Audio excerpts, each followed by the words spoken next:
Section 1. You will hear a conversation between a travel agent and a woman who wants to go to Australia with her husband on holiday. First, you have some time to look at questions 1 to 3.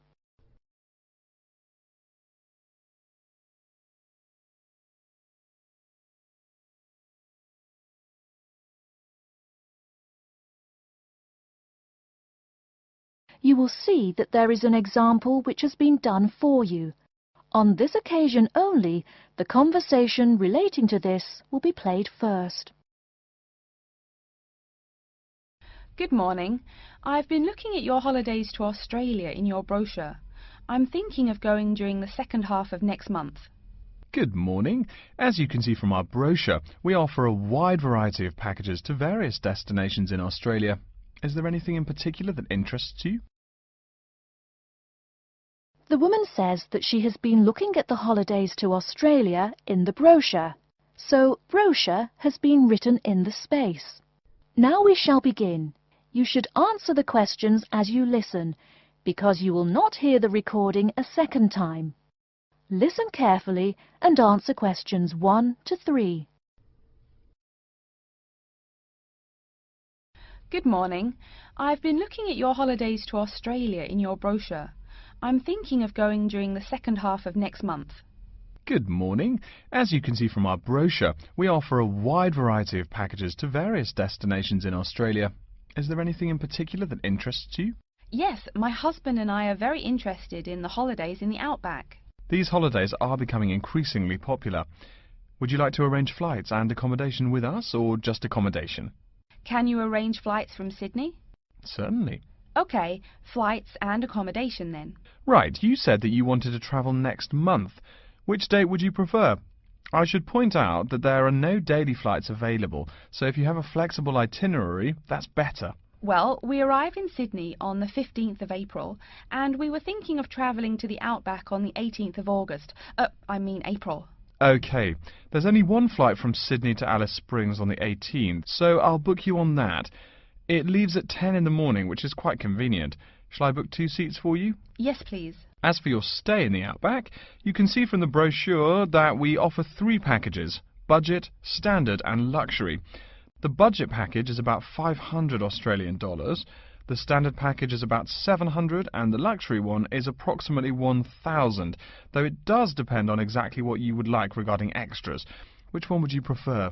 Well, we can't decide between the budget and standard options. Ah, well, actually, just looking at my computer here, on the date that you want to fly into Alice Springs, there is no standard accommodation available. It's fully booked, I'm afraid. That's okay. We think that the cheapest one should be fine for us. We don't mind roughing it for a few days, and we don't expect to be spending much time at our accommodations. We prefer the outdoors. Right, let's look at the room options. Before you hear the rest of the conversation, you have some time to look at questions 4 to 10.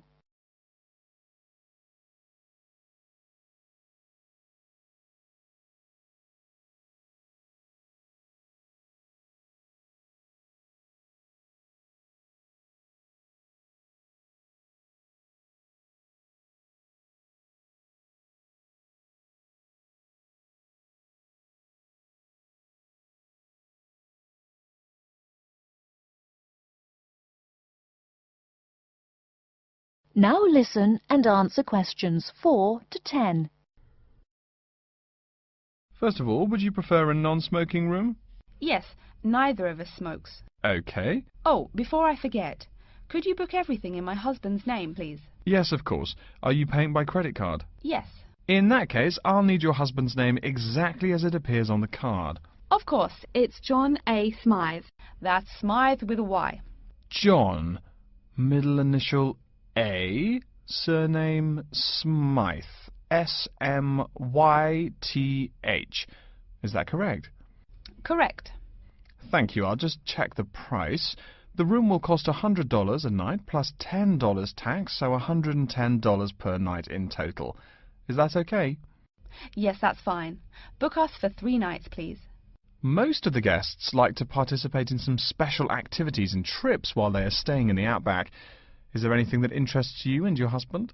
Yes, there are several things we'd like to see and do. We'd definitely like to visit the cultural centre. Yes, that's very popular. It's within walking distance of the accommodation and it's free. It's also a great place to pick up souvenirs of your trip. We were thinking about visiting one of the nearby farms. There are 2 farms nearby, a sheep farm and a kangaroo farm. There is also an opportunity to ride camels in the desert. Have you ridden a camel before? No, but it sounds like fun. Could you give me some more details about the kangaroo farm and the camel ride? Certainly. The kangaroo farm includes information on how the animals are raised, whilst the camel ride provides information on desert flora and fauna. Which would you prefer? You can arrange to see the kangaroos in the wild if you like, rather than on a farm. That sounds perfect. OK, we'll go on the camel ride and see the kangaroos in their natural habitat. OK, I'll arrange that for you. I forgot to mention that the journey also includes a stop at a place of Aboriginal artwork. It's a place well known for its stone carvings of animals and mythical creatures. That sounds great. Are the carvings in the desert? Yes. Wonderful. Well, that's perfect then. I'm sure you'll have a lovely trip, but remember that you need to take care in the sun. Yes, we're really looking forward to our trip. We really want to try to experience the dream time under the stars. Of course. That's what a trip to the outback is really all about. Yes. Now, how about the cost? That is the end of section 1. You now have half a minute to check your answers.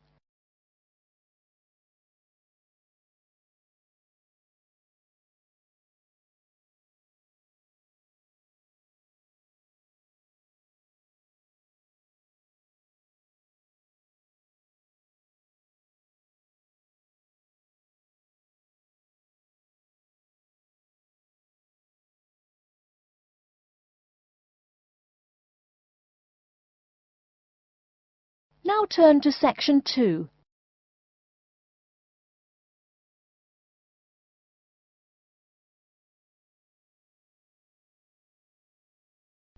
Section 2. You'll hear an announcement which is looking for some volunteers. First, you have some time to look at questions 11 to 15.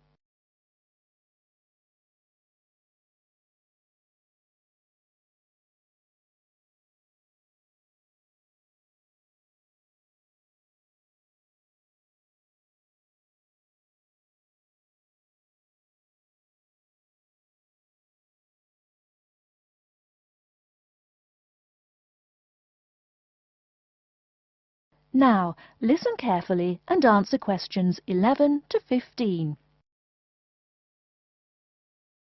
Continuing our broadcast of public service announcements, Worldwide Helpers announces upcoming vacancies for a number of volunteer worker positions. All applicants must meet the following requirements. First of all, applicants must be over 18 years of age. The company apologises, but there can be no exceptions to this rule. Second, persons interested in these positions may not have police records.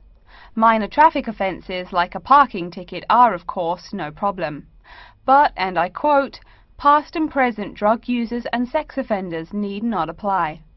The employer will, of course, check with the police to verify your clean record. In addition, applicants must supply references from past or present employers or teachers along with their recent CV. These references must testify as to the applicant's work habits and/or character. Remember, these are references from employers or teachers.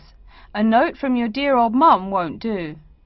Worldwide Helpers assures me that they will contact these references to confirm they are genuine. Although all positions are volunteer, the employer will reimburse some of your expenses. For example, they will pay for transportation to and from the job site. Aside from that, the cost of phone calls is covered. Before you hear the rest of the talk, you have some time to look at questions 16 to 20.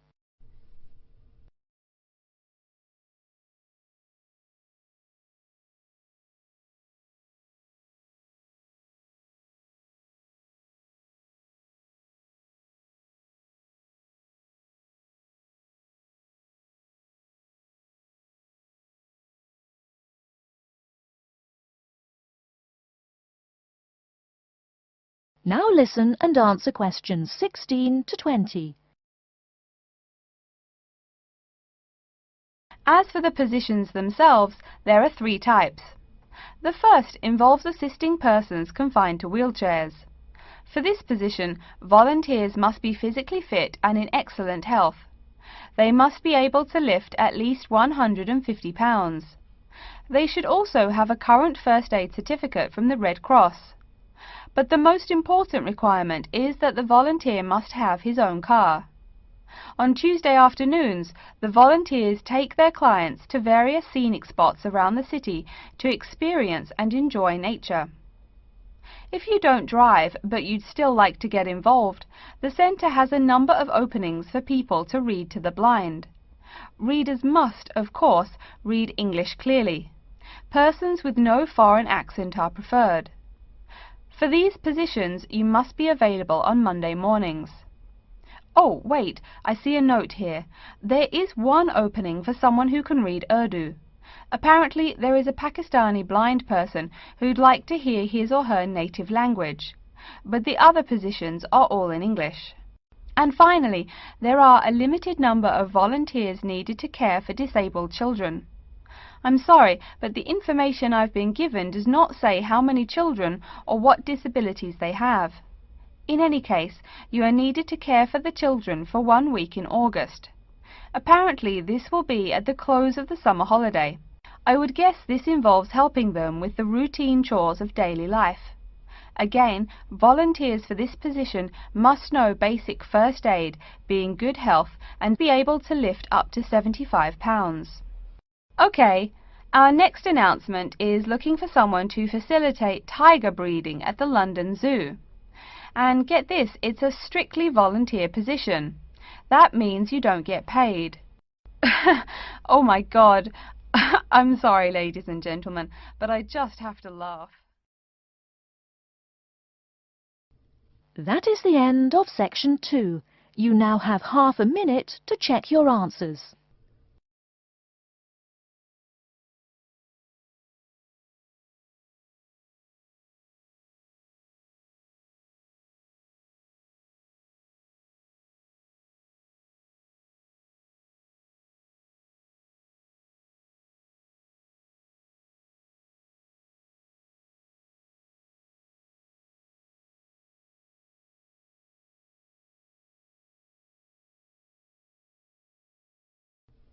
Now turn to section 3.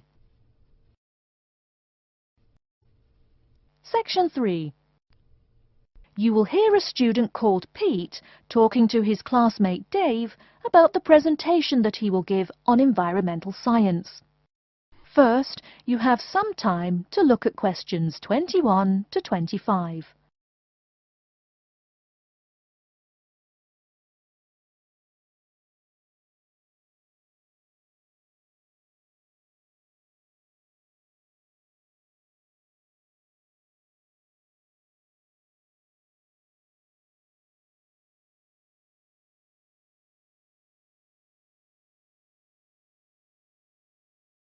Now listen carefully and answer questions 21 to 25. Are you just leaving the library now? I saw you get there at 8 a.m. Yeah, I've been there all day. What for? They hire a cute new librarian or something? I wish. No, it's the presentation that I will give in environmental science the day after tomorrow. What's it about? I heard you were really excited about the class. And Dr. Schnee also calls you for the arcane questions, as he calls them. It's about environmental damage in the Yucatan. Excuse me, what? Or is that where? The Yucatan. It's a state in southeast Mexico. So what's happening there? Agriculture is having a really adverse impact on the environment. There are too many farmers doing too much farming. It's really destroying the forests and ruining the soil. Deforestation is a major problem there now. How did you learn about this? I don't recall Dr. Schnee saying anything about it in lecture. Yes, but my brother went there last month. You know, to look at the old cities like the Maya Indians built. That's what first got me interested. Your brother Tom? No, Dick, Harry's twin. Anyway, He told me how few trees there were now, and how much empty ground that grows almost nothing. He said the place looked more like the desert than jungle in some parts.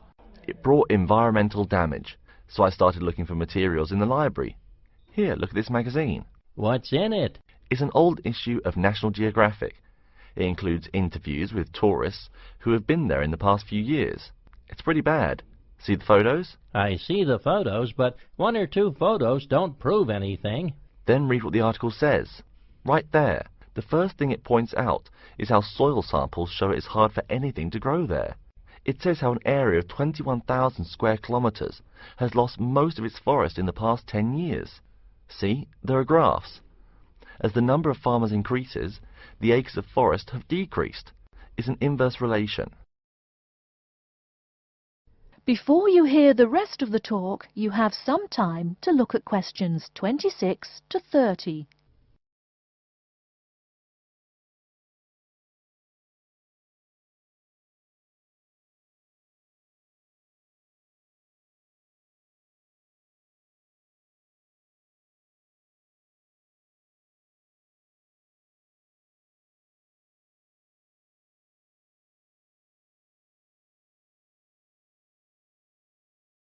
Now listen and answer questions 26 to 30.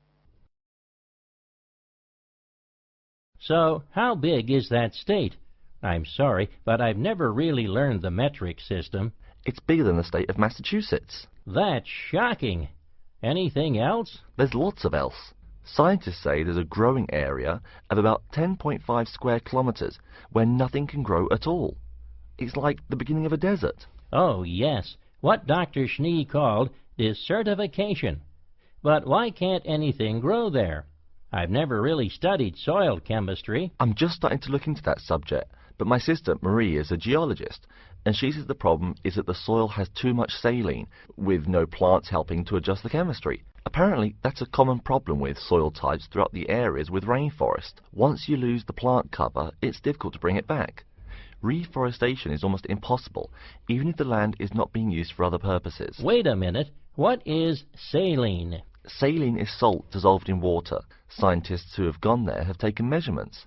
They do this by gathering a sample of the soil and running a simple test that shows the ionization of the solution. The geology department in our own university has reviewed the soil at the site too. They're right. It looks pretty bad. The level of salinity is going up. But the plants that would solve that problem can't be planted in soil like that. There is a narrow spectrum of salinity in which the plants will grow. And once you pass the threshold, there is no way to put the problem right? Exactly. It's possible that no one can do anything to stop the trend now. And all because of human greed. Wait a second. How do you know these scientists can be trusted?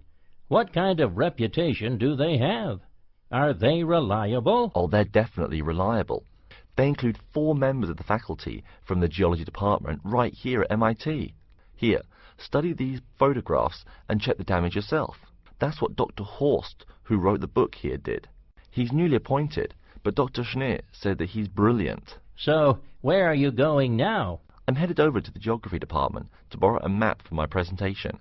You know, this whole problem could have been avoided. The farmers there in the Yucatan... Pete? What? Go take a break. Leave some studying for the rest of us. That is the end of section 3. You now have half a minute to check your answers.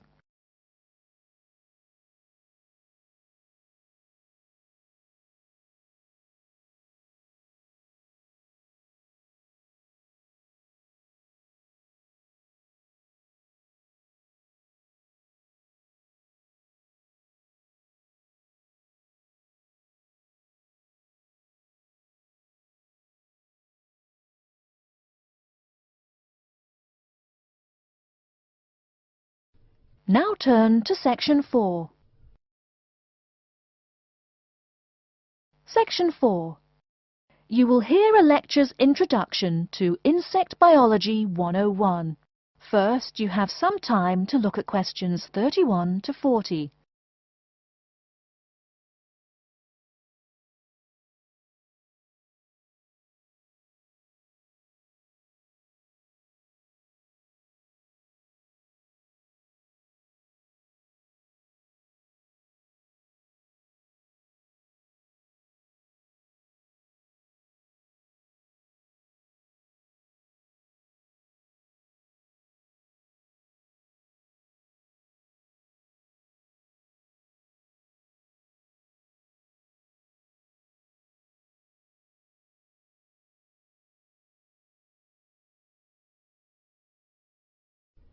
Now listen carefully and answer questions 31 to 40. Good afternoon and welcome to Insect Biology 101. I'd like to begin this course with a few remarks about good insects and bad ones. Bugs are all around us, and that's both a benefit and an annoyance, sometimes maybe even serious harm. First, let's talk about the good things that insects do for us. Probably the most important insect for humans, and maybe for all other life, is the bee. Bees help plants in the process of pollination, and thus are necessary to most flowers and fruit-producing trees. That is, they carry pollen from male flowers to female. If it weren't for bees, we'd have very few food plants and no fruit either. In fact, there would be no we. No less a thinker than Albert Einstein pointed out that, without bees, humanity would be dead within a year or less. We'd starve. It's that simple. That should maybe make us just a little humble. A little less dramatic is the fact that bees also make the honey we eat. Moreover, they produce beeswax, which is useful in candles and is also used as a first-rate furniture polish. Sure, these may not be vital to our lives, but they can serve as reminders of how important bees are. That's a point I keep coming back to in this course. Though, in all fairness, I should point out that butterflies aid in pollination as well as bees. Now, here in Michigan, what's the worst part of summer? Yup, that's right, mosquitoes. But I'm talking about helpful insects, right? So let's look at the dragonfly first. If there were no dragonflies, there would be even more mosquitoes. Dragonflies mainly eat mosquitoes and also a few other insects. Yes, that's right.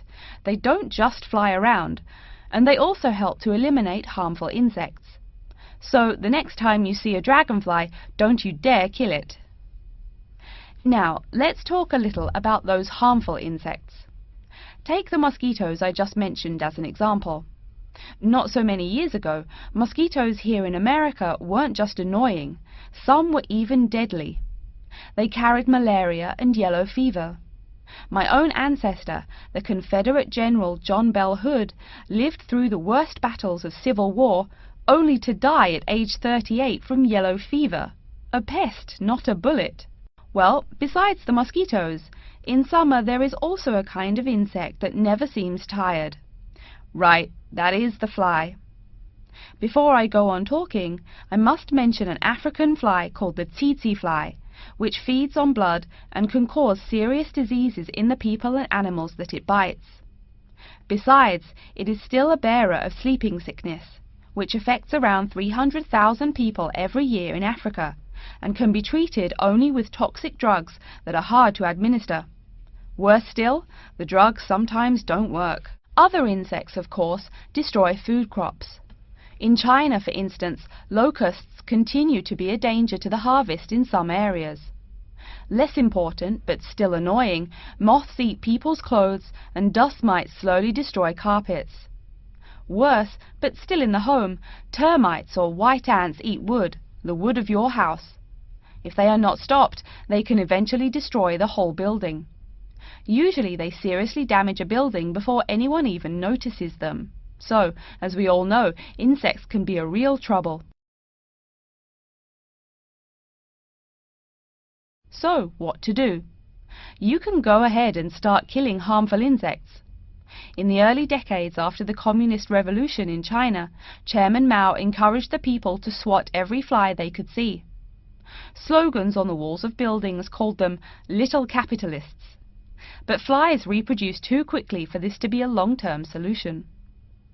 For some decades in the West, to kill insects with chemicals seemed a good remedy. Unfortunately, chemicals can only be used in a limited area for a limited time. It's a small-scale solution. The insects come back. Worse still, some of the poisons used, like DDT, were found harmful to the environment. Many kinds of wildlife, like hawks, were harmed. And people in chemical-using rural areas have one of the highest rates of liver cancer in the world. It's no secret that chemicals remain harmful to humans. Like all species, insects adapt to their changing environments at an amazing rate. When a new chemical is introduced to their habitat, the insects that survive are generally the ones with some way of resisting the harmful effects. They then breed with the other survivors, and just like that, insects become resistant to most poison in a few generations. An insect generation, remember, is a couple of months at most. So again, we have to ask, what to do? Well, there are biological solutions. Some of these are pretty simple. One is destroying the insect's habitat. You take away their home or food. Cleaning your kitchen is the best way to prevent roaches. No garbage, no food. Getting rid of marshes and swamps eliminates mosquitoes. Other solutions might include bringing in dragonflies or bats in areas where mosquitoes are many. This is a cheaper alternative to chemicals. Biological methods like this also bring no extra pollution to the environment. But you have to be careful. If you change the environment too much, you might be hurting other forms of life accidentally. One recent method of controlling insect populations involves interrupting their breeding cycle. What does that mean? It means birth control for bugs. Insects are provided with food that makes them unable to reproduce. Since they can't have babies, the population disappears, or nearly so. And since no young are born, resistance is not a problem, with no young insects developing increased resistance. Interrupt the life cycle, eliminate the bug. It's clear that we must have an understanding of the life cycle of the insect. At least, that's the plan. We'll go into more detail as the course goes along. Now, I will stop here to see whether you have any questions or not. That is the end of section 4. You now have half a minute to check your answers.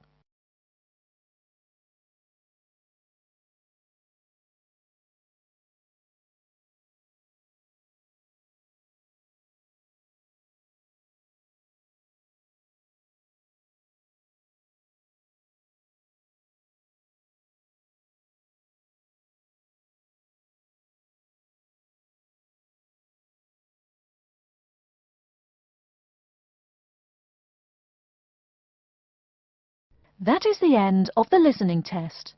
In the IELTS test, you will now have 10 minutes to transfer your answers to an answer sheet.